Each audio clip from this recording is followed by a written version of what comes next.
Tariffs নিয়ে যুদ্ধ চলছে ভারত এবং যুক্তরাষ্ট্রের মধ্যে সম্পর্কের আর বড় ধরনের অবনতি। ভারতের মিডিয়া, ভারতের মেইন স্ট্রিম পলিটিক্স থেকে শুরু করে প্রত্যেকটা জায়গাতে আজকের একটাই আলোচনা, আপনার leave Russia or face tariffs from the US. So that's the situation between the United States of America and India, ladies and gentlemen. So it's a big news, it's a big spat going on between these two countries, because Ukraine Russia যুদ্ধের যে প্রভাবটা এবং directly যুক্তরাষ্ট্রের senate এবং কংগ্রেস যে committee, যারা foreign relations committee, তারা সরাসরি ভারতকে দোষেছে। চীন, ভারত এবং ব্রাজিলের মতো দেশকে তারা আপনার মানে দায়ী করেছে যে এই যুদ্ধ রক্তের উপর দাঁড়িয়ে বা মানুষত্বার উপর দাঁড়িয়ে তেল কিনছে ভারত, এটাকে দায়ী করেছেন সরাসরি। এবং Biden administration was too tough on India, even though we expected বা Indian authorities expected that it could be eased off when President Trump takes office, but it did not happen, ladies and gentlemen, rather than it actually going on a আপনার opposite direction. So let's talk about that scenario, what's going on. আজকে আপনার যুক্তরাষ্ট্র যে গতকালকে রাত্রেও আমি বলার চেষ্টা করেছিলাম যে বিলটা এসেছে এই আজকে আপনার এই সেনেটে, লিন্ডসে গ্রাহাম যে বিলটা এনেছেন আপনার ইউক্রেন এবং রাশিয়া যুদ্ধ আপনার বন্ধের জন্য, যারা রাশিয়া থেকে চিপ দামে অর্থাৎ চিপ প্রাইসে বা সস্তায় তেল কিনে তারা বলছেন যে রাশিয়াকে ইউক্রেন যুদ্ধ মানে এটাকে প্রলম্বিত করা বা এটাকে প্রলং করা আপনার জন্য দায়ী যারা, তার মধ্যে রাশিয়া এবং আপনার চীন, ইন্ডিয়া এবং ব্রাজিলকে দুষছেন ইউএস অথরিটি। সো এই কারণে যে বিলটা এনেছেন যে এদেরকে পানিশমেন্ট দেওয়া বা পানিশ করার জন্য স্যাংশন থেকে ট্যারিফস, তো এই ক্ষেত্রে মানে ভারতের উপরে 500% আপ টু 500% ট্যারিফস মানে আরোপ করার কথা বলা হয়েছে এই বিলে, উইচ ইজ ভেরি ভেরি আপনার এক ধরনের যে এই বিতর্কটা এই জায়গাতে সৃষ্টি করেছে। প্রশ্ন হলো এখানে একটাই কথা যে leave Russia or face tariffs, এইটি হচ্ছে বর্তমানে মানে আপনার যুক্তরাষ্ট্রের স্লোগান, এবং এটা বাইপার্টিজান ক্ষেত্রে supported by bipartisans members of our Congress or senators. এখানে বলে রাখি, কেননা বাইডেন অ্যাডমিনিস্ট্রেশনও এই ধরনের পদক্ষেপ নেওয়ার জন্য ভারতের বিরুদ্ধে সেটা তারা চেষ্টা করেছিলেন, বাট এটা সফল হয় নাই ওই অর্থে, বিকজ তখন রিপাবলিকানরা ওই অর্থে এটাতে আপনার সাপোর্টস দেন নাই। এখন ট্রাম্প এনেছেন এবং বাইডেন অ্যাডমিনিস্ট্রেশনের সাথে নরেন্দ্র মোদী গভর্নমেন্টকে বিশেষ করে ডেমোক্রেটিকরা কোনো অবস্থায় পছন্দ করে না আগ থেকেই, এবং এটাই বর্তমানে সীমাবদ্ধ। সো ভারতের জন্য একটা সবচেয়ে খারাপ খবর এই ক্ষেত্রে, টোটালি মানে বন্ধ করতে হবে। এই খবরটা শোনার পরে ভারতের স্টক মার্কেটে এক ধরনের হতাশা বা অস্থিরতা তৈরি হয়েছে, কেননা একের পর এক এবং এই যুক্তরাষ্ট্রের প্রেসিডেন্ট ট্রাম্প ক্ষমতা নেওয়ার পর থেকে ভারতের অর্থনীতির সবচেয়ে টালমাহাল বা ফ্লাকচুয়েশন যেটা মানে হয়েছে বিগত কয়েকটা মাসে, কোনো না কোনোভাবে প্রেসিডেন্ট ট্রাম্প এখানে মানে সরাসরি যুক্ত, লেডিস এন্ড জেন্টলম্যান। সো আজকের যে মানে এটি হচ্ছে সবচেয়ে বড় খবর এবং সব জায়গাতে আছে। এবং আমি মূল জায়গাতে যাওয়ার আগে আমি একটা জিনিস বলতে চাই, সেটা হচ্ছে আপনার মুস্তাফিজ এবং আইসিসি ইস্যুতে বাংলাদেশের অবস্থানের ক্ষেত্রে আমাদের সাবেক ক্রিকেটার, চট্টগ্রামের ক্রিকেটার আপনার তামিম ইকবাল বলেছেন যে উনি দেখিয়েছেন যে 99% মানে ফাইন্যান্স আসে আইসিসি থেকে আপনার, সুতরাং বাংলাদেশের উচিত হলো মানে ভারতে খেলতে যাওয়া। আমি মনে করি এটা একটা দালালির মানে কাজ, এই হচ্ছে আমাদের সমস্যা। সে মনে করে এই কথাটা কেন বললো, কারণ সে ধারাভাষ্যকার হিসাবে যায় আপনার এই কি তামিম ইকবাল, তার ব্যবসায়িক স্বার্থ আছে বাংলাদেশের স্বার্থের বাইরে, এবং এই জন্য এই কথাটা উনি বলেছেন। আমি তার তীব্র প্রতিবাদ জানাই, কারণ যে ধরনের ব্যবহার এখানে করা হয়েছে, এই সবচেয়ে বড় প্রবলেম হচ্ছে আমাদের কি জানেন, আমাদের দালাল শ্রেণীর সংখ্যা আমাদের দেশের রাজনীতিতে এবং সংস্কৃতিতে এবং স্পোর্টসে সবচেয়ে বেশি। আপনি দেখেন না কেন ফেরদৌসের মতো ব্যক্তি এখন ভারতে থাকে, অথচ সে একজন আমাদের তারকা, এবং এই প্রত্যেকটা তারকাকেই কোনো না কোনোভাবে ভারতীয় মানে সংস্থা যারা আছে তারা ক্যাপচার করেছে কোনো না কোনোভাবে, এবং এটাকে তারা বাংলাদেশের বিরুদ্ধে ওনাদেরকে তারা কাজে লাগিয়েছে, লেডিস এন্ড জেন্টলম্যান। সো এই জন্য আমি তামিমের এই বক্তব্যের তীব্র প্রতিবাদ করি। এখানে বলে রাখি, এই সরকার যে সিদ্ধান্ত নিয়েছে এখানে আলোচনার দ্বার খুলবে এই কারণে, ভারতের কাছে মানে আপনার যদি আইসিসি মানে সব কিছু এই কারণে দেশের আত্মমর্যাদা বা ডিগনিটির উপরে আর কোনো কিছু হতে পারে না। আমি তামিম ইকবালকে সবাই আপনারা যারা আছেন তামিম ইকবালকে তার এখানে গিয়ে এটার প্রতিবাদ জানিয়ে আসুন। এটা এক ধরনের দালালি এবং তার ব্যবসায়িক এবং তাদের যে ক্রিকেটের সম্পর্ক ভারতের সাথে, এখানে হলো সবচেয়ে বড় সমস্যা যে আমাদের দেশে সব জায়গায় ভারত দালাল তৈরি করেছে এবং এই দালালদের কারণেই আমাদের দেশটা আসলে সত্যিকার অর্থে বিপন্ন। রাজনীতিতে দালাল তৈরি করেছে, স্পোর্টসে করেছে, সংস্কৃতিতে করেছে, প্রতিটা ক্ষেত্রে তারা এই ধরনের দালাল তৈরি করেছে বলেই সে কোনো কিছু না বুঝেই উঠে মন্তব্য করে দিল 99, মানে সে বলতেছে ওখানে ওকলাতি করতেছে, কিন্তু মুস্তাফিজকে না নেওয়ার ক্ষেত্রে তার প্রতিবাদের জায়গাটা কোন জায়গাতে, এগুলোতে নাই। তো এটা হচ্ছে সবচেয়ে ইম্পর্টেন্ট জিনিস। আরও একটা মানে খবর হলো যে আজকে আমরা গুরুত্বপূর্ণ একটা খবর দেখলাম, সেটা হলো যে আপনার মানে কুমিল্লাতে যে মঞ্জুরুল ইসলাম ওনার মনোনয়ন বাতিল করেছেন ঋণ খেলাপির বিষয়ে কারণে। ঋণ খেলাপির কারণে ওনার মনোনয়নপত্র বাতিল হয়েছে এবং সেক্ষেত্রে এখানে যে এরপরে যে নিকটতম প্রতিদ্বন্দ্বী উনি কোনো অবস্থাতে হাসনাত আবদুল্লাহ মানে দ্বারের কাছে আসার সুযোগ নাই।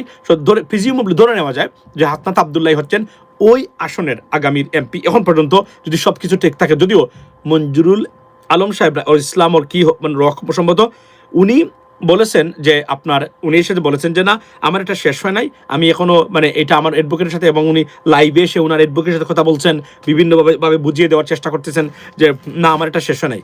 এখানে বলে রাখি মঞ্জুরুল ইসলাম সাহেবকে আমি একটা অনুরোধ করব, সেটা হচ্ছে আপনি 4বার এমপি হয়ে গেছেন অলরেডি। আপনি 4বার যদি এমপি হয়ে যান আপনার আর এমপি হওয়া উচিত না, এটা আমি মনে করি। আমি 3বারের বেশি কাউকে দেবো না এমপি, আর হেড অফ স্টেট 2বারের বেশি কেউ হতে পারবে না। এটা হচ্ছে আমাদের ছিল এটা আমাদের প্রপোজ না, আমরা অনেক এই সরকার প্রপোজ করেছে, এর অনেক আগ থেকে আমরা এই বিষয়ে বক্তব্য দিচ্ছি এবং কথা বলে আসছি, আপনারা সবাই জানেন। সুতরাং আমি আপনাদেরকে অনুরোধ করব লেডিস এন্ড জেন্টলম্যান, যে মঞ্জুরুল ইসলাম সাহেব আলমকে বুঝান, মানে উনাকে ডিউ রেসপেক্ট, উনার বাচ্চার মতো ছেলে, আমাদের রাজনীতিতে ফ্রেশ ব্লাড দরকার। সুতরাং হাসনাত আবদুল্লাহ এখানে এসেছে, তাকে ছেড়ে দেখ। উনি অপচেষ্টা করবেন, উনি অলরেডি ঋণ খেলাপি। উনার মতো একজন ঋণ খেলাপি ব্যক্তি কেন এমপি হবে? যদি এমপি উনি হন তাহলে উনার ঋণ খেলাপি, উনার ঋণ মারবেন না জনগণের ঋণ মারবেন? এই প্রশ্নটা গতকালকে করেছি, আজকেও আপনাদেরকে আমি করলাম। যারা নিজেরা ঋণগ্রস্ত তার আর্থিক অবস্থার উন্নতি উনি চেষ্টা করবেন, নাকি আপনার আর্থিক অবস্থার উন্নতির জন্য উনি চেষ্টা করবেন? সুতরাং এই ধরনের ব্যক্তি যারা আছেন তাদেরকে না বলুন।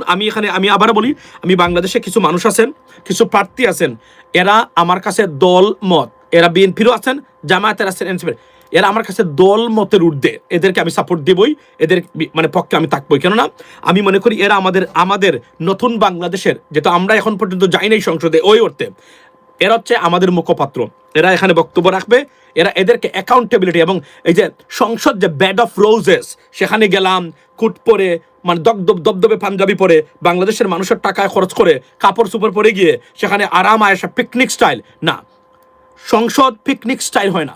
সংসদ যে পিকনিক স্টাইল হয় না বা পিকনিকের জায়গা নয়, সেটা ব্রিটিশ পার্লামেন্টের আপনার দিকে একটু খেয়াল করবেন, তাদের মেম্বার অফ পার্লামেন্টে দাঁড়িয়ে সেশন মানে কভার করেন, আপনি দেখেছেন সেটা, গো অ্যান্ড চেক। কেন? এটাই নিয়ম। সিট যখন মানে সংকলন হয় না তখন তারা দাঁড়িয়ে সংসদ মানে করেন, কারণ এখানে এটাকে বলা হয়, এটা this is not a place to enjoy or like to entertain your self.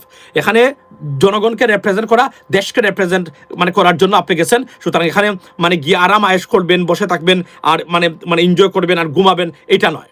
এই জন্যই এই সিস্টেমটা, তারা এটা গণতন্ত্র কতটা গুরুত্বপূর্ণ এটাই তারা বোঝানোর জন্য তারা এই সিস্টেমটা চালু করেছেন ব্রিটিশ মানে হাউস অফ কমন্সে।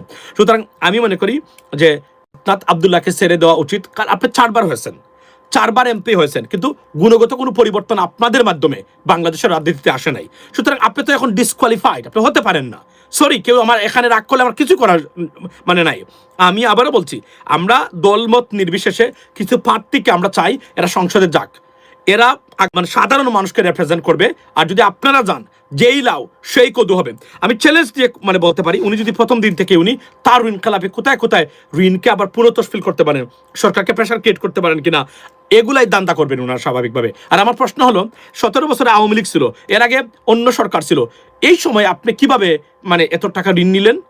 মানে আওয়ামী লীগ কিভাবে আপনাকে অ্যালাউ করলো, আপনি একজন বিএনপির প্রার্থী হিসেবে? এটা তো আমার কাছে খুবই আশ্চর্য মনে হয়। যেখানে অনেক ত্যাগী বিএনপির নেতা ব্যবসা ড্রাইড অফ হয়ে গেছে, তাদের ব্যবসা মানে আপনার ধ্বংস হয়ে গেছে, তাদের সব অর্থনীতি ধ্বংস হয়ে গেছে, তারা দেশে থাকতে পারে না ঠিক মতো, দেশে আসতে পারে না ঠিক মতো, মানে কোনো ধরনের সুবিধা পায় না সরকার থেকে। যারা ত্যাগী বিএনপির বড় বড় নেতা বা মানে বিজনেসম্যান আছেন, আপনাদের বিজনেসে এত টাকা লোন আপনারা কোন সময় নিলেন, কিভাবে নিলেন, কেন সরকার আপনাকে এত কোটি কোটি টাকা, 2 কোটি 3 কোটি 5 কোটি 10 কোটির কথা বলছি না, শত শত কোটি টাকা কিভাবে আপনারা নিলেন? আরো একজন আছেন, আমি নাম বলতে চাই না, যেটা আমার নিজের উপরে পড়বে এসে, আমি আরো একজন আছেন 500 কোটি টাকা উনার মানে ব্যাংক লোন, আর্থিক নাকি উনার মানে মাস মানে বাৎসরিক মানে উনার নাকি ইনকাম হচ্ছে 31 মানে কোটি টাকা, লক্ষ টাকা। এটা কিভাবে সম্ভব? মানে শুরুতেই যেখানে মানে আপনার প্রতারণা, তাহলে উনি কিভাবে সার্ভিস দিবেন সৎভাবে? এটা আমার প্রশ্নটা আমি জাতির কাছে রেখে মানে করতে চাই এবং রেখে দিতে চাই আপনাদের সামনে, লেডিস এন্ড জেন্টলম্যান। আমি আবার বলছি, যে ব্যক্তির 500 মানে কোটি টাকা, প্রায় 500 কোটি টাকা যদি আমরা ধরি হিসাব নিকাশ করে সব কিছু মিলে, অফিসিয়ালি 480 কোটি টাকা, তাহলে আপনি আমাকে বলেন তো, আপনি যদি 500 কোটি টাকা আপনার লোন হয়, আপনি কিভাবে লোনটা পেলেন? মানে 500 কোটি টাকা আপনি লোন কিভাবে পেলেন? আপনার বিজনেস তো শেখ হাসিনার আমলে, বিএনপি জামাতের বিজনেস তো ওই অর্থে উঠে নাই। প্রত্যেকটা বিজনেসকে বিএনপি জামাতের ত্যাগী বিজনেস, বিএনপি জামাতের মানুষ যারা আছে লুটপাট করা হয়েছে। ইসলামী ব্যাংক আপনি দেখেন, আপনি যদি অন্যান্য জামাতের প্রতিষ্ঠান দেখেন, ধ্বংস করার চেষ্টা করেছে সরকার, প্রতি ক্ষেত্রে জোর করে নিয়ে গেছে। তাই আপনার বিজনেস আপনারা লোন পেলেন কিভাবে? এই প্রশ্নটা আমি জাতির কাছে করে যেতে চাই এখন। আচ্ছা ঠিক আছে, আই আন্ডারস্ট্যান্ড দ্যাট, আমি জাতির কাছে করে যেতে চাই, লেডিস এন্ড জেন্টলম্যান। মানে আপনারা এই 500 কোটি টাকা 400 কোটি টাকা লোন পেলেন কিভাবে? আওয়ামী লীগের সাথে নিশ্চয়ই আপনারা যোগসাজশ করেছেন। যোগসাজশ না করলে এত কোটি টাকা তো বাংলাদেশ ব্যাংক এবং অর্থ মন্ত্রণালয়ের সার সারা আপনি পাওয়ার কথা না। তাহলে আপনি কিভাবে পেলেন? এর মানে আপনাদের কোনো না কোনোভাবে আপনাদের একটা, আচ্ছা করেন 500% ছেড়ে আমি আসছি এই পয়েন্টে, মানে তাহলে কোনো না কোনোভাবে আপনাদের যোগাযোগ ছিল। এই প্রশ্নটা রেখে গেলাম আমি আপনাদেরকে, যেখানে 500 কোটি টাকা যার লোন আছে, এই ব্যক্তির 31 লক্ষ টাকা কিভাবে বাৎসরিক ইনকাম হয়? How is the possible? এটা আরো বেশি হওয়ার কথা, 2 থেকে 3 কোটি টাকার হওয়ার কথা। তাহলে এর মানে এখানেই মানে গুড়াতেই মানে ভুল তথ্য দেওয়া হচ্ছে। ডিসকাস্টিং, আমি সিক অফ ইট। আমরা মনে করেছিলাম এই সরকারের আমলে এগুলো আরো বড় আকার ধারণ করা হবে, বিশেষ করে ক্যাম্পেইন ফাইন্যান্সেস এবং পার্টির যে ফাইন্যান্সেস, এগুলা খুবই ইম্পর্টেন্ট, কারণ এখানেই সব দুর্নীতির মানে আঁকড়া এখানে বা মানে অবস্থান মানে তৈরি করা হয়। আচ্ছা মূল পয়েন্টে যাই। আজকে যারা যোগ দিলেন সেটা হচ্ছে যে ভারতের উপরে 500% ট্যারিফস মানে আসতে পারে যদি ভারত টোটালি জিরো না করে তেল কিনা, মানে 0% করতে হবে এখন রাশিয়ার কাছ থেকে তেল কিনা, এই মুহূর্তে 0% করতে হবে, which is impossible for India. Let's see what happens next. এনডিটিপি তারা ইন্ডিয়া টুডে আজকে তারা কিভাবে এই খবরটাকে তারা মানে আপনার মানে তুলে এনেছেন, আমরা একটু তাদের কাছ থেকে শুনি। On to Russia sanctions bill. The bill authorizes up to the United States. The United States gives a nod to Russia sanctions bill. The bill authorizes up to 500% tariff on India. Tariff if India in fact continues to buy Russian oil. Bill gives Trump all power to target the Indian export. US-Russia sanctions bill authorizes up to 500% tariff on India. Now tariff penalty triggered if India continues buying Russian oil, gas or uranium. Bill gives US President a sweeping power to target Indian exports. Indian goods entering the US could become 5 times costlier. No sector-specific exemption for India in proposed legislation. Move aims to force India to cut Russian energy imports. Tariffs could hit steel, pharma, textiles and engineering exports is what we are given to understand. India among top buyers of the discounted Russian crude since 2022. এখানে আপনাদেরকে বলি যে আপনার যদি এটা proposed হয় এবং এটা যদি ইমপ্লিমেন্ট হয়, that's gonna be catastrophic for Indian economy, it will be collapsed. Because মনে রাখবেন তারা যে 65-68 বিলিয়ন ডলার্সের তাদের যে মানে ডাইরেক্টলি ইম্পোর্ট করে তারা মানে এক্সপোর্ট করে তারা আপনার এই মানে আমেরিকাতে, এগুলো হিট হতে পারে। এখানে মিলিয়নস অফ আপনার মানে মানুষের জব যেটা ক্রিয়েট হয়েছে ওই ক্ষেত্রে ওই অর্থনীতির উপর দাঁড়িয়ে সেগুলো কোলাপস করতে পারে। অর্থাৎ বাংলাদেশ থেকে আজকে আরও একটা জিনিস দেখলাম, সেটা হচ্ছে বাংলাদেশের গভর্নমেন্ট মানে সরকারের উপরে মানে ইন্ডিয়ান গভর্নমেন্টের উপরে ট্যাক্স আরোপ করতে যাচ্ছেন। সেটা হচ্ছে কি দেখেন, স্মার্ট মুভ কত প্রকার ও কি কি। ইন্ডিয়ান কটন এর উপরে ট্যারিফস আরোপ করতে যাচ্ছে বাংলাদেশ। আজকে দেখলাম এই খবরটা। এখানে এটা কেন গুরুত্বপূর্ণ মনে রাখবেন, আমি বারবার বলছি যে আমাদের এই যে তামিম ইকবালের মতো স্টুপিড মানুষ যখন রাজনীতি এবং খেলায় আসে তখন এই সমস্যাটা সৃষ্টি হয়। আপনি দেখবেন সে কিছুদিন আগে ক্রিকেট বোর্ডে একটা ঝামেলা করার চেষ্টা করেছিল, তার যে কোনভাবে একটা প্রভাব মানে কাটিয়ে। এগুলো হচ্ছে আমাদের সবচেয়ে বড় মানে প্রবলেম। এটা খেলার পার। If you do not understand politics, don't come there, it's not your job, stay with sports, okay? Keep yourself within this jurisdiction. কারণ যে কোনো একটা কমেন্ট আপনি দেখলেন না যে আমিনুল ইসলাম বুলবুল ভাই, উনি শুধু খেলোয়াড় ছিল না, ভদ্রলোক সীমাহীনভাবে ইন্টারন্যাশনালি আপনার সার্টিফাইড, মানে ক্রিকেট কোচ হিসাবে বা ম্যানেজার হিসাবে হওয়ার জন্য উনি মানে এশিয়ান ক্রিকেট কাউন্সিল আইসিসির সাথে উনি ছিলেন এবং সার্টিফাইড। উনি এভাবে সার্টিফাইড হন নাই, উনি বিভিন্ন কোর্স করেছেন, এগুলা প্রাতিষ্ঠানিকভাবে উনি অর্জন করেছেন। সেই জায়গাতে উনাকে ফেলে উনি আসছিলেন ক্রিকেট বোর্ডের সভাপতি হওয়ার জন্য। দেখেন আপনি মাঝখানে দেখলাম কিছুদিন হলেন, সুযোগ করতে পারলো না, বদলুক চলে গেল। আজকে এসে বলছে উচিত। এখানে দেখবেন গুরুত্বপূর্ণ বক্তব্য হলো বাংলাদেশ এই লেভারেজটা আছে এই মুহূর্তে ভারতের উপরে, সীমাহীন একটা অ্যাডভান্টেজ বাংলাদেশের আছে বর্তমান পরিস্থিতিতে। কিন্তু আপনি দেখেন সে কি বলছে, সে উঠেই, এবং গতকালকে বলেছি মঈন আলীর এই বক্তব্য already spreaded amongst cricketers and cricket মানে কনসার্ন যারা আছেন তাদের মধ্যকার। এবং আইসিসিতে আগামীতে ভারতীয় কোনো ব্যক্তি আইসিসির চেয়ারম্যান হবেন কিনা সেটা কিন্তু অলরেডি আলোচনা শুরু হয়েছে। কেননা একজন অযোগ্য, সীমাহীনভাবে অযোগ্য এবং ভিনডিকটিভ এবং একজন উগ্র মানুষ ধর্মীয় দিক দিয়ে গেলেন, সেই ব্যক্তি আইসিসির চেয়ারম্যান। কল্পনা করেন আপনি, এখান থেকে আপনি ভারতের সে রাজনীতিতে, ক্রিকেটকে রাজনীতিতে কে নিয়ে আসছে? বাংলাদেশ নিচে না, এটা তো নিচে প্রথমেই বিসিসিআই, ভারতীয় ক্রিকেট বোর্ড নিয়েছে প্রথমেই। ফার্স্ট মানে প্লেসের মিস্টেকটা হলো মানে এই অমিত শাহর ছেলেকে আইসিসির চেয়ারম্যান বানানো।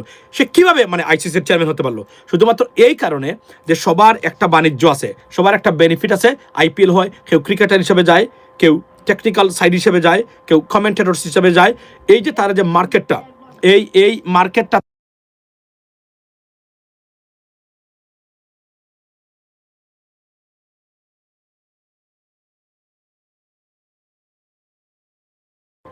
সো তারা আপনার এই জায়গাতে দেখেন তারা কি করেছে সেখানে হলো যে তাকে কিভাবে তারা সাউন্ড আসছে, তারা কিভাবে তারা আপনার মানে আইসিসির একজন মানে কমপ্লিটলি অদক্ষ অপদার্থ একজন মানুষ এবং অযোগ্য একজন মানুষকে আইসিসির মতো আপনার একটা মানে সংগঠনের প্রেসিডেন্ট বানিয়ে দিয়েছে তারা।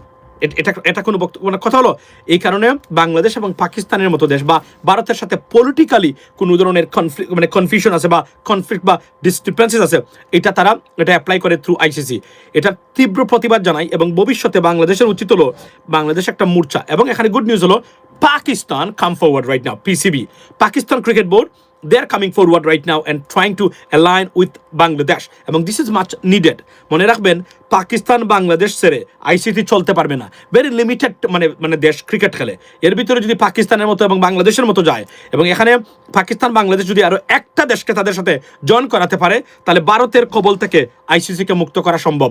আর ভারতীয়রা ক্রিকেটে আসে এবং এটা তাদের গড বলে, তাদের গড বলে, nothing wrong with that, they can say that. তো যদি এটা হয় তারা এখানে আসবে এবং তারা এখানে থাকবে, তারা ক্রিকেট থেকে যাবে না। আর যদি এভাবে চলতে থাকে তাহলে এই গেম অফ জেন্টলম্যান যেটা, এটা একটা পর্যায়ে, কারণ ভারতীয়রা আর যাই হোক জেন্টলম্যান না, সবাই না, বাট মানে যারা মানে ভারতীয় ম্যাক্সিমামই তারা খুবই মানে ভিনডিকটিভ এবং ধর্মীয় দিক দিয়ে নিয়ে তারা সব কিছু বিবেচনা করে।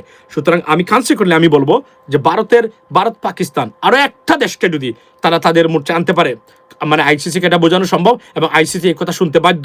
কেননা এটা তো সবচেয়ে মানে বিপজ্জনক ডিসিশন এবং ভারতের আইসিসির স্বার্থ বিরোধী ডিসিশন যখন ভারতের মানে এই মানে অমিত শাহ সন্তান আইসিসির যেখানে মমতা বন্দ্যোপাধ্যায় গতকালকেও দেখছি আমি বলেছেন উনি ক্রিকেটের সভাপতি, আইসিসির সভাপতি বা প্রেসিডেন্ট কে হওয়া দরকার, হওয়া ছিল সৌরভ গাঙ্গুলি, গতকালকে আমরা বলেছি, কিন্তু তাকে বানিয়েছেন তারা আপনার এই কি। বাই দ্য ওয়ে আরও একটা খবর হলো, সেটা হলো যে আপনার বাংলাদেশের মানে বিমান বাহিনীর প্রধান গতকালকে বলেছিলাম যে আসিফ মনির সাথে দেখা করেছেন, যেগুলা ভারতের সবচেয়ে মানে being watched by Indian authority, যে তারা এই কাজগুলো তারা করতেছেন মানে প্রতি ক্ষেত্রে। সুতরাং আমি মনে করি যে বাংলাদেশ সত্যিকার অর্থে ঘুরে দাঁড়িয়েছে তাদের আত্মসম্মান নিয়ে। তবে দ্য প্রবলেম ইজ এখন পর্যন্ত রাজনৈতিক মতৈক্য এবং ঐক্যের মানে অভাবে আমাদের দেশটা আমরা এখনো বিপদগ্রস্ত আছি, আর না হলে হয়তো আরও অনেক জায়গাতে আমরা দাঁড়িয়ে যেতাম। এবং আমি খুব মানে আতঙ্কিত আছি যে যদি দেখে যে ভারত আগামী নির্বাচনে বাংলাদেশ বিরুদ্ধে মানে ভারতের যা চায় না তাই হতে যাচ্ছে, তারা একটা বিপদ এখানে ক্রিয়েট করতে পারে বাংলাদেশের আগামী ইলেকশনকে বানচাল করার জন্য এবং আরও বিপদ ডেকে আনতে পারে বাংলাদেশের জন্য। আমি এখানে বাংলাদেশের সকল রাজনীতিবিদদেরকে ঐক্যবদ্ধ হওয়ার জন্য আমি অনুরোধ জানাচ্ছি এবং যত দালালরা আছেন সেই দালালদের বিরুদ্ধে আপনার রুখে দাঁড়ানোর জন্য আমি বলবো। এবং আরও একটা মানে অনুরোধ আমি করতে চাই বাংলাদেশের মানুষ যারা আছেন, আপনি যারা যেখানে আছেন, যাদের কাছে আপনারা রিচ আউট করবেন প্রত্যেককে বলে দিবেন নির্বাচনে যেতেই হবে। কেন যেতে হবে জানেন? ভোট কেন্দ্রে হাফ ভোট দেওয়ার জন্য। এবং এই হাফ ভোটের বিপক্ষে যদি কোনো ব্যক্তি বক্তব্য দেয়, যে দল দিবে না কেন, যে দলের নেতাই দেখ না কেন, আপনারা তার প্রতিবাদ করবেন। মনে রাখবেন, হাফ ভোট জয় হলে বিএনপির লাভ না, লাভ পার্সোনালি লাভ না জামাতের, লাভ হচ্ছে আপনার এবং বাংলাদেশের। এবং এই 54 বছর পরে এমন একটা সুযোগ বা সঠিক সময় পেয়েছেন, সুযোগ পেয়েছেন আপনারা আপনাদের দেশটাকে নিজের কন্ট্রোলে নেওয়ার। পার্টিকুলারলি 72-এর সংবিধান, 72-এর সংবিধান ভারতের লেখা সংবিধান। এই সংবিধান বাংলাদেশের মানুষের সংবিধান হতে পারে না। আমি আবার বলি, আমি সরি টু সে দ্যাট। এবং এই হাফ ভোটের মাধ্যমে আমাদের প্রবাসীদের ভোটাধিকার প্রতিষ্ঠা পাবে, মানে প্রার্থিতা এখানে নিশ্চিত হবে। নট অনলি দ্যাট, বাংলাদেশের মানুষের সুশাসনের ক্ষেত্রে এবং জুলাই বিপ্লবকে স্বীকৃতি দেওয়া হবে। এটাই হবে আগামীর বাংলাদেশের মূল জায়গা, লেডিস এন্ড জেন্টলম্যান। এবং আরও একটা জিনিস বলতে চাই, আপনার জগচুতে হারার পরে আমি দেখেছি অনেকেই মানে বলতেছেন মেশিন, মানে অনেক নেতা বলতেছেন মেশিন ঠিক নাই, কারচুপি করেছে, শিবির করেছে, এই করেছে। কিন্তু ধন্যবাদ দিতে চাই আমি ছাত্রদল মানে সমর্থিত প্রার্থী রাকিবকে। রাকিব কিন্তু বলেছে যকসুর নির্বাচন নিরপেক্ষ হয়েছে এবং অবাধ হয়েছে। তাকে ধন্যবাদ, কৃতজ্ঞতা জানাই। এবং তার লেভেলটা আরও উপরে নিয়ে গেল এটার মাধ্যমে। আপনি মনে রাখবেন, যখনই আপনি আপনার ব্যর্থতা বা আপনার যে পরাজয়টা, এটাকে আপনি বলবেন যে সুন্দরভাবে এটাকে আখ্যায়িত করবেন, মানে কোনো এক্সকিউজ না দেখিয়ে, মানুষের মধ্যে কিন্তু আপনি আরও জনপ্রিয় এবং মানুষ আফসোস করবে এই ধরনের মন মানসিকতা একজন মানুষকে আমি কেন ভোট দিলাম না। কিন্তু আপনি যখনই দেখবেন যে এটাকে অন্যভাবে নেওয়ার চেষ্টা করেন, যে আপনি বোঝানোর চেষ্টা করেন যে আমি প্রার্থী ছিলাম, মানুষ আমাকে ভোট দেয় নাই। বিএনপির মানে যারা আছেন, আমরা বিএনপির একজন শুভাকাঙ্ক্ষী হিসাবে বলছি, এই মুহূর্তে আপনাদেরকে বসে ঠিক করতে হবে what is going on, what went রং। এখন বলছেন কি যে আগামী ইলেকশন এটার প্রভাব পড়বে না। আমি মনে করি আগামী ইলেকশনে ভালো একটা প্রভাব পড়বে। এটার নাক পড়ার কোনো কারণ আমি দেখি না, এটা পড়বে। এবং আমি মনে করি এখনই বসে ঠিক করা দরকার এই 1 মাসে কীভাবে মিটিগেট করা যায় মানুষের কনসার্নগুলা, সেটাই সবচেয়ে দেখার বিষয়। আজকেও যে কয়েকটা খবর দেখেছি, একটা খবরও বিএনপির পক্ষে গেল না, একটা খবরও বিএনপির পক্ষে গেল না। বিএনপির পক্ষে কিছু মানে আসি আমরা অনেক ভুলভাল তথ্য দিয়ে আমরা চেষ্টা করি, এবং কিছু সোশ্যাল মিডিয়া অ্যাক্টিভিস্ট যারা ভুলভাবে বিভিন্নভাবে এবং ভিন্ডিকটিভ ওয়েতে এগুলো প্রচার করার চেষ্টা করেন, সোশ্যাল মিডিয়াতে অ্যাক্টিভিজম করেন বিএনপির পক্ষে বা ওই অর্থে আমি মনে করি আপনারা বিএনপির যথেষ্ট পরিমাণ ক্ষতি করে যাচ্ছেন। আপনারা যে ইস্যুগুলা আওয়ামী লীগ করে তারা ধ্বংস হয়েছে, সেই ইস্যুগুলা দিয়ে বিএনপিকে আপনারা মানে প্রেজেন্ট করার চেষ্টা করেন। Do not do that. এগুলা মানুষ পছন্দ তো করেই না, বরং এগুলা গ্রিনার পাত্রে পরিণত করতেছেন আপনারা। আপনাদের এই জ্ঞান পাপি এবং চিকেন ব্রেইনের মানে অ্যাক্টিভিজম, মানে social media activism, please stop it. You are damaging BNP, defaming BNP. Yes, it is. You are absolutely, seriously damaging BNP's any prospectivity in coming election. আমি বলতে গেলে, কারণ আপনারা কি যারা বড় বড় অ্যাক্টিভিজম দেখে তারা এখনো রাজাকার 1971, 72, 75 এগুলো নিয়ে আসেন। আমি বারবার বলছি, this is not going to work. It didn't work. This is a display. 5টা ছাত্র সংসদ নির্বাচন, there's a clear-cut evidence and display of that rejection, ladies and gentlemen. This rhetoric narratives have been rejected by the mass people of Bangladesh, and particularly আপনি দেখেন কত হাজার শিক্ষার্থী, এটা অ্যালার্মিং। বিএনপি কেন এখন বসা উচিত? 5টা ইউনিভার্সিটিতে কত হাজার শিক্ষার্থী ছিল, এবং প্রত্যেকটার আলাদা আলাদা পরিবার আছে। আপনি দেখেন এই এত হাজার মানে শিক্ষার্থীর পরিবার আছে, এত হাজার পরিবারেই তারা মানে ধরে নেবেন আপনি যে এরা আপনাকে আর ভোট দিবে না, যদি এই হয় রেজাল্ট। এখন একটা সিরিয়াস ঘটনা ঘটতে যাচ্ছে আগামী ইলেকশনে যদি এটা মিটিগেট না করা হয়। বিএনপির বসে সিদ্ধান্ত নেওয়া উচিত কি স্লোগান বা কি বার্তা বা মেসেজ যখন তারা দিবেন, মানে এই ভুলগুলাকে মিটিগেট করে যে এগুলো রিপিট হবে না মানে ইলেকশনের পরে বা ক্ষমতায় গেলে, এটাই এখন দেওয়া উচিত। কিন্তু আপনি যদি মনে করেন যে তারা কারচুপি করেছে, মেশিন আগের মতো ছিল, আপনি একটা নির্বাচনে বলেছেন, 2টা ছাত্র সংসদ নির্বাচনে বলেছেন, 3 নম্বরে বলেছেন, 4-5 আর বলতে পারেন না। এটা হাস্যকর, এবং মানুষ এটাকে হাস্যকর হিসাবেই দেখছে এই মুহূর্তে, ladies and gentleman. So this is from me. এবার আমি এতটুকু আপনাদেরকে বলি, আমরা আমাদের আত্মমর্যাদা, আমাদের সম্মান ডিগনিটি আমরা পুনঃপ্রতিষ্ঠা করেছি। এবং আমি বলি, আমি যদি রাষ্ট্র ক্ষমতায় থাকতাম এখন, we should have the leverage. আমাদের হচ্ছে পয়েন্ট বেশি, মানে ওভার ইন্ডিয়া। ওয়াই? বিকজ বারবার বলছি, we are their market, they are not our market. আমরা তাদের কাছে বিক্রি করি না এবং আমরা তাদের কাছ থেকে কিনি না। তারা একসময় প্রমাণ করেছে বাংলাদেশ থেকে, ভারত থেকে যদি পেঁয়াজ এবং চাল না আসে, বাংলাদেশ না খেয়ে মরবে, মানে মানে কাঙ্গাল বলতো তারা আমাদেরকে, লাইক বাংলিশ। এই ইউনূস সরকারের সময় অনেকগুলা ব্যর্থতার ভিতরেও কিছু জিনিস যে সফলতা, এর মধ্যে একটা জিনিস হলো ভারত থেকে নিত্য প্রয়োজনীয় পণ্য না কিনলে বাংলাদেশ চলতে পারে, সেটা তারা সুস্পষ্টভাবে তারা প্রমাণ করেছেন, যদি আপনি চান, রাইট? কিন্তু সমস্যা হলো বাংলাদেশের যে ব্যবসায়ীরা, এই যে সিন্ডিকেটওয়ালারা, এরা ভারতের সাথে এমনভাবে মানে জড়িত, বা ওই লেভেলের ওই সিন্ডিকেটের মানুষ, তারা এটাকে বোঝানোর চেষ্টা করে এবং এস্টাবলিশ করার চেষ্টা করে যে ভারত থেকে যদি না আসে আমরা পারবো না। অথচ ইউনূস সরকার তারা দেখিয়ে দিয়েছেন ইট ইজ পসিবল দ্রব্যমূল্যকে কন্ট্রোল রাখা, এবং মানে ভারত থেকে না আনিও আমরা চলতে পারবো, যদি আনি সুবিধা, না হলে আমরা মরবো না এবং আমরা কমফর্টেবলি আমরা চলতে পারবো। সেটা তারা প্রমাণ করেছেন একদম এই 15 মাসের ভিতরে। এতটুকু ষড়যন্ত্র এবং আপত্তি থাকার পরেও আপনি কল্পনা করেন, কিন্তু স্বতঃস্ফূর্তভাবে যদি ওই জায়গাগুলোতে রাজনৈতিক দল এবং সরকার মিলে কাজ করে, ইট ইজ পসিবল আমরা কমপ্লিটলি সেলফ ডিপেন্ডেন্ট, বা অথবা আমরা অন্য জায়গা থেকে আমরা এটা করে আমরা এটা আমরা প্রতিষ্ঠা করতে পারবো। এগুলো একটা জিনিস। সেকেন্ড থিং, এবং এই যে বললাম যে এই রাজনীতিতে ব্যবসার মধ্যেও এই দালালরা দালাল মুক্ত হয় নাই, ভারতীয় দালাল মুক্ত হয় নাই, বাংলাদেশের প্রশাসন হয় নাই, রাজনীতি, এটা সবচেয়ে বড় ব্যর্থতা। নতুন প্রজন্ম যদি না যায়, চলতে না পারে, তাহলে হয়তো আগামী আমরাতে আবারও একই অবস্থাতে গেছি। ধরেন আমি একটু আগে বলছিলাম যে মঞ্জুরুল আলমের সাহেবের কথা বা মঞ্জুল হকের সাহেবের কথা, কুমিল্লার। আপনি মনে করেন আপনি 4 বার এমপি হয়েছেন, আপনি আমাকে বলতে পারবেন 4 বার এমপি হওয়ার পরে আপনার অবদান কি? কি পরিবর্তনের জন্য আপনি কাজ করেছেন? কি পরিবর্তন? আপনি মানে ব্রিজ কালভার্ট করেছেন? That's not your even job. এটা এলজিডির কাজ, এটা এলজিডি যে ডিপার্টমেন্ট আছে তাদের কাজ, তারা এটা করবে। এটা বরং আপনার এমপি হিসাবে, মানে আইন প্রণেতা হিসাবে, it's not even your job. বা স্টিল আমরা ধরে নিই বাংলাদেশে এটাই আপনার জব। আন্ডারস্ট্যান্ড? আপনি বলেন আপনি গুণগত পরিবর্তনের জন্য কি কি করেছেন বাংলাদেশে? আমাদের গুণগত পরিবর্তনের মানুষ দরকার। আমাদের এমপি আমার কালভার্ট এবং ব্রিজ করার জন্য মানুষ দরকার নাই, to be honest. That is a bottom line. এটার জন্য আপনার এমপি হওয়ার দরকার নাই, আপনি অন্য লেভেলে ঠিকাদার হন, মানে আপনাকে কন্ট্রাক্ট দেওয়া হবে।